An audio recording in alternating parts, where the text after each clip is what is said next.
ayat 28. 1 Korintus 11 ayat 28.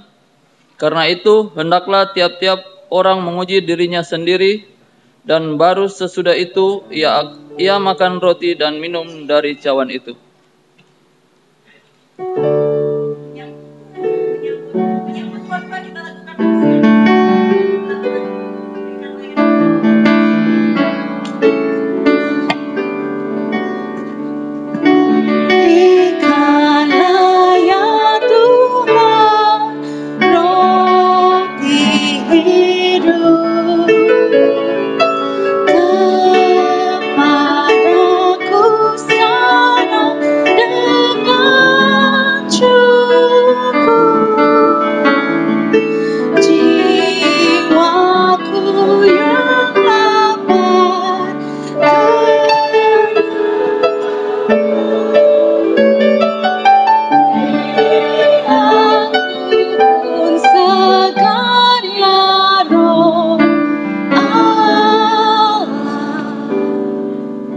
Bapa kami yang di surga, tiba waktunya kami untuk mendengarkan nasihat firman-Mu. Kiranya Roh Kudus-Mu tetap hadir untuk menuntun hati kami, memahami sabda-Mu yang ajaib, menguatkan kami untuk dekat selalu dengan Yesus Kristus. Amin. Silakan duduk. Selamat sahabat saudara-saudara. Kepada jemaat PAL 2 dan tamu-tamu yang hadir pada sahabat ini, kiranya berkat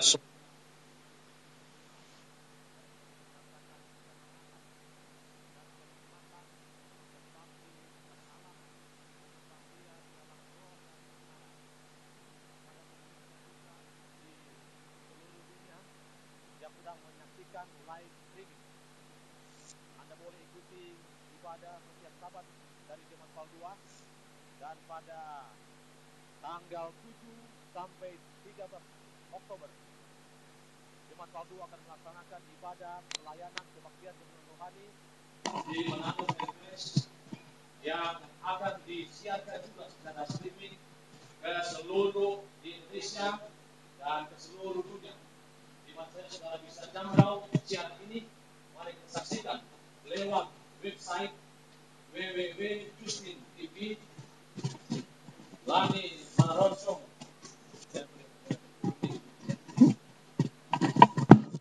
Ini orang jates Pak Inumar. www.youtube Lani M. Nanti waktu itu Pak kuliah. I would like to say thank you for you participate to watching our streaming live from PAL 2 Manado, and especially for Indonesia and all the world. Saudara-saudara yang kekasih dalam Tuhan, pada Sabat ini kita diberkati Tuhan dengan berkat limpah surgawi.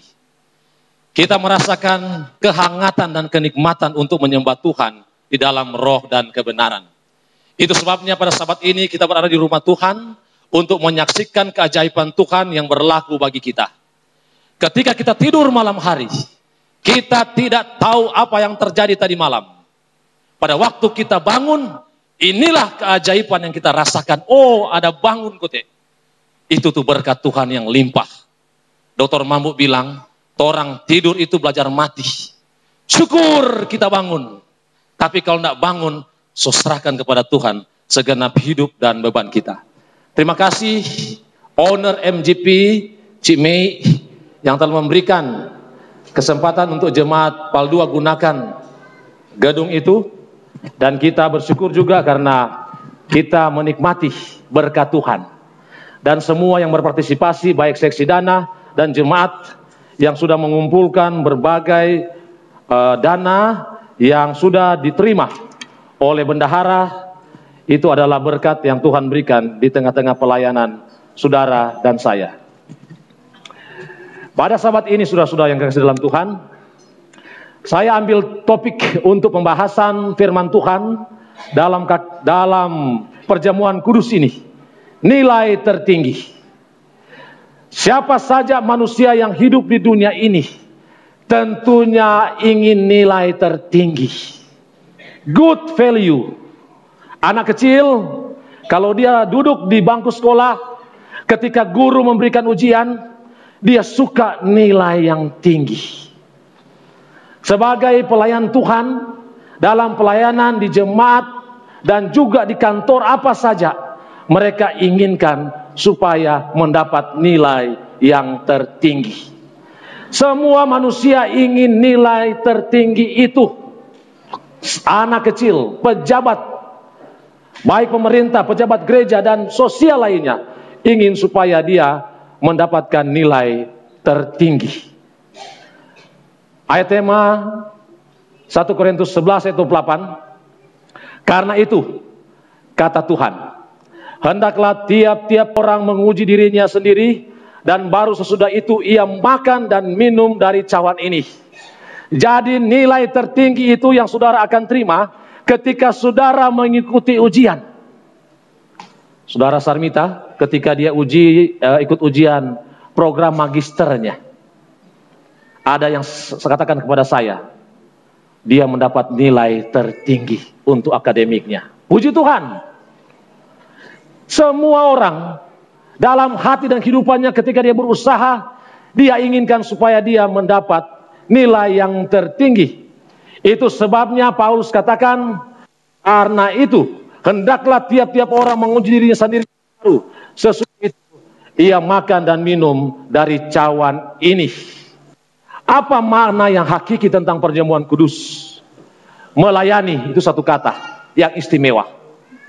Karena Yesus di lantai 3 itu dibawa murid-muridnya duduk bersama, makan dan minum sehidangan dengan dia di dalam perjamuan asa yang kudus.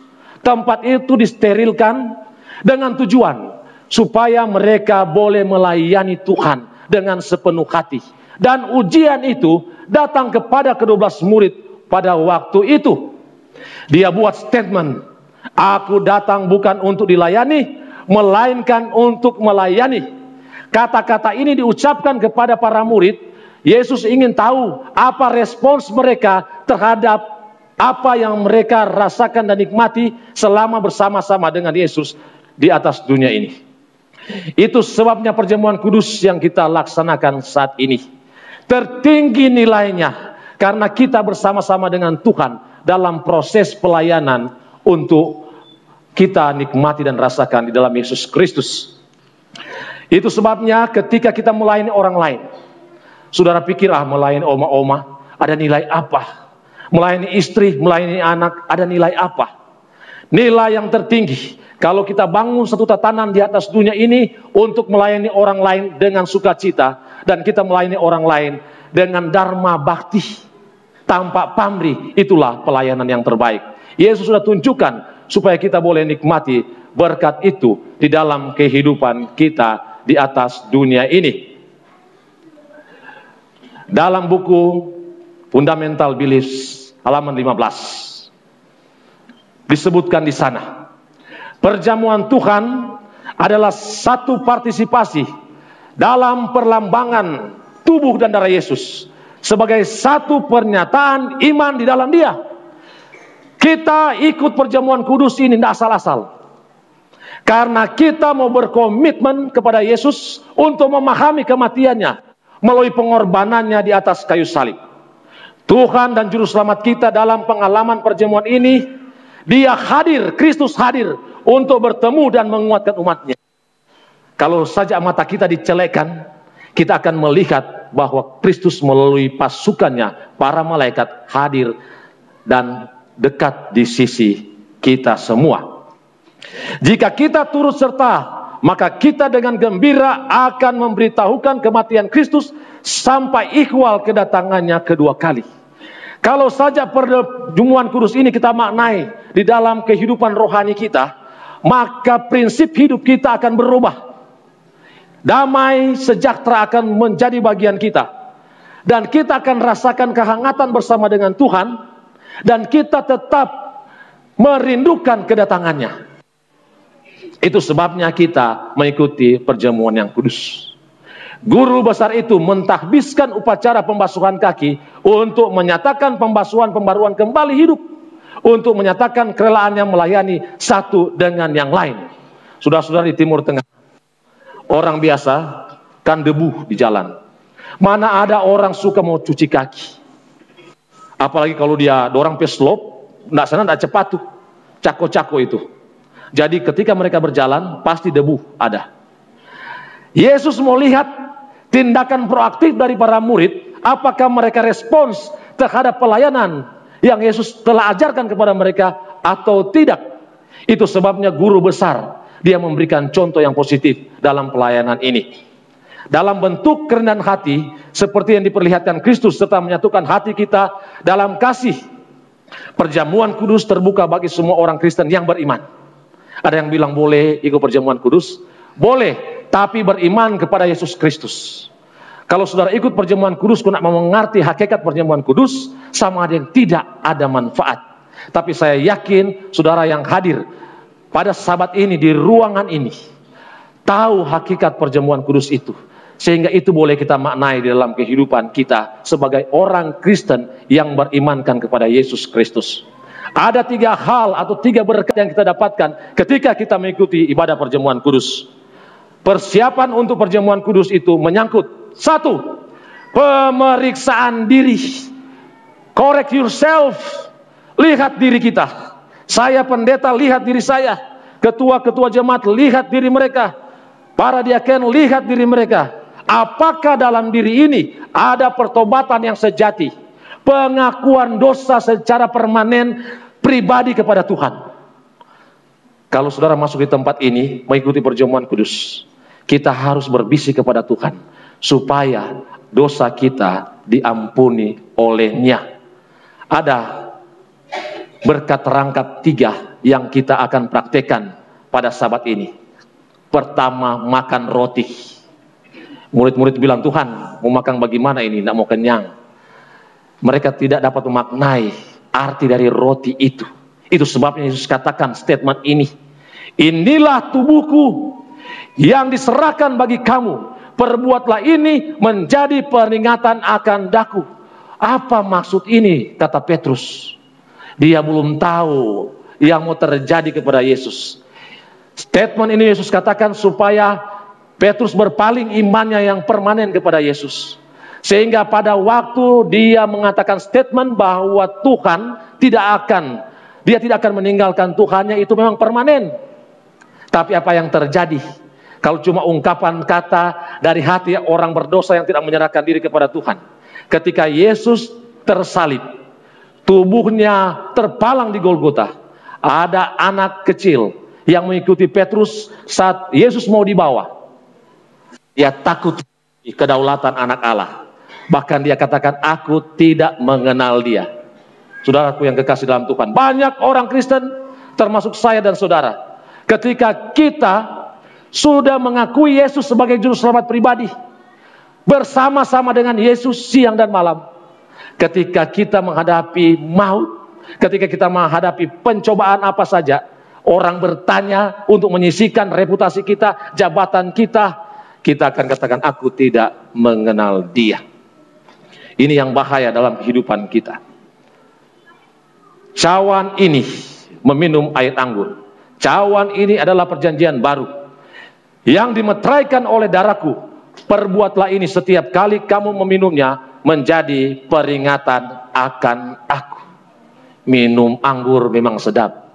Ya, orang kurang menikmati ini anggur. Ketika Ibu Lance dan Ibu Eda buat itu, saya tatap ini anggur ini, oh enak kalau orang minum.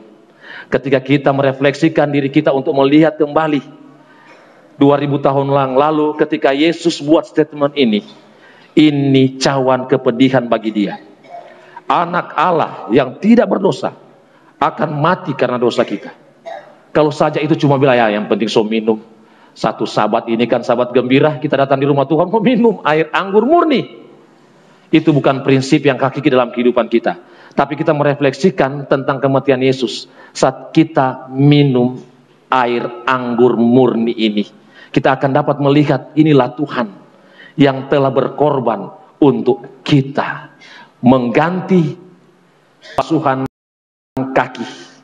Kemudian ia menuangkan air ke dalam sebuah basi dan memulai membasuh kaki murid-muridnya dan menyekanya dengan kain yang terikat di pinggangnya. Apa makna rohani yang kita boleh dapat, saudara-saudara yang kekasih dalam Tuhan? Yesus yang adalah Tuhan dan Guru besar, Dia rela untuk datang bertelut kepada murid-muridnya untuk membasuh kaki mereka. Saudara, satu perlambangan tertinggi nilainya yang tidak bisa dilakukan oleh seorang pejabat negara. Pada waktu pejabat negara datang, saudara lihat jalan ini disteril. Anak-anak dari jam 10 sampai jam 3 tunggu di depan. Pada waktu hujan mereka lari semua. Apakah boleh seorang presiden ketika dia turun di bandara, ya, dia berjalan kemari, takut keamanan, ambil tuh marinir, 1 batalion kawal terus. Ini rendah hati. Nggak ada, saudara-saudara. Sedang orang membah-obah dapat pilih. Oleh karena apa? Oh, nembus sembarangan. Tapi ini guru besar, maha kuasa, semua maha ada kepadanya. Dia pencipta, pembuat segala sesuatu, datang kepada Petrus, menyatakan bahwa dia perlu dicontohi oleh mereka. Dan itu yang kita mau praktekkan. Yesus memberikan contoh pelayanan yang hakiki. Semua ini yang kita buat adalah perintah dan peringatan akan kematian Yesus Kristus. Yesus berkata, barang siapa telah mandi, ia tidak usah membasuh dirinya lagi, membasuh kakinya, selain membasuh kakinya, karena ia sudah bersih seluruhnya, juga kamu sudah bersih, hanya tidak semua. Ketika Yesus mau datang kepada Petrus untuk membasuh kakinya, dia bilang, Tuhan, mandi jo entero. Tuhan bilang, anak so bersih, cuma ada noda-noda dosa yang tidak engkau keluarkan. Percayakah engkau Petrus? Petrus katakan, tidak percaya. Tuhan nanti baku bukti. Ketika Yesus diseret untuk dibawa ke Golgota, itulah bukti bahwa dia tidak bersih seluruhnya. Kita harus bersih, saudara, supaya kita berlayak untuk menerima kasih karunia Tuhan Yesus Kristus. Mari kita buat komitmen. Saya baca yang pendetanya dan saudara yang jemaatnya. Sekarang kita memperoleh waktu untuk memperoleh berkat-berkat khusus jemaat. Kami datang untuk mengharapkan memperoleh berkat-berkat itu. Bila mana kita memakan roti yang tidak beragi ini, kita mengingat tubuh Kristus yang dipecah-pecahkan. Bila mana kita meminum jus anggur segar ini, kita mengingat darah Kristus yang dicurahkan. Nyatakanlah dirimu kepada kami saat ini ya Tuhan, sebagaimana Engkau menyatakan dirimu kepada murid-muridmu zaman dahulu. Berkatilah meja dengan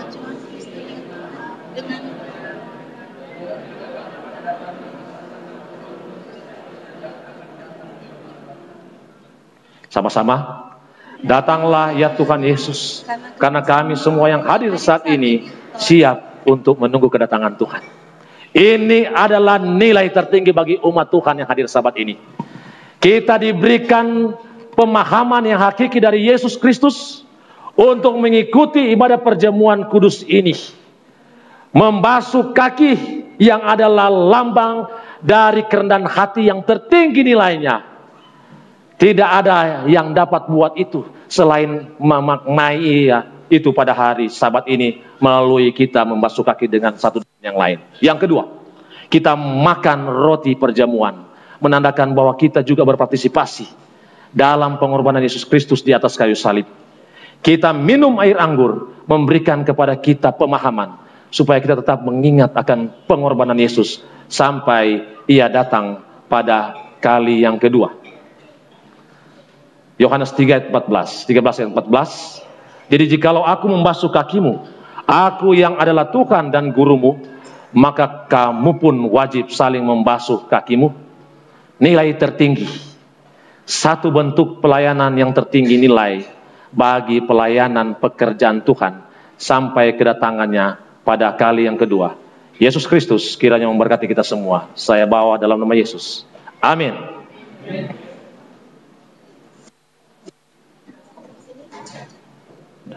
Semua.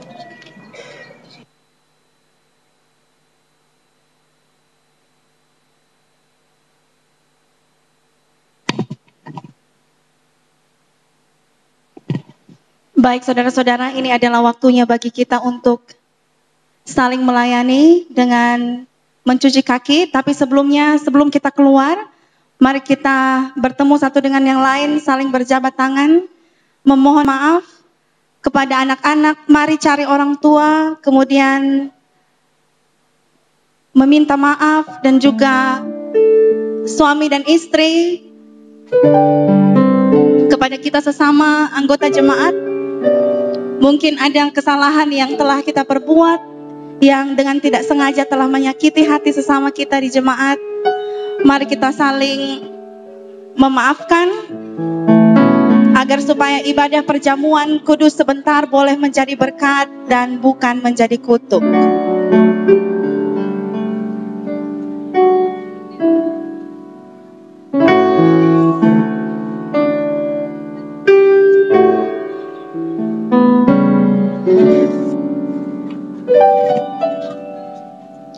Kita akan melayani untuk mencuci kaki di bagian belakang sekolah. Dan bagi yang sudah selesai, disilahkan kembali ke dalam gereja untuk menunggu dimulainya acara perjamuan Asa yang kudus.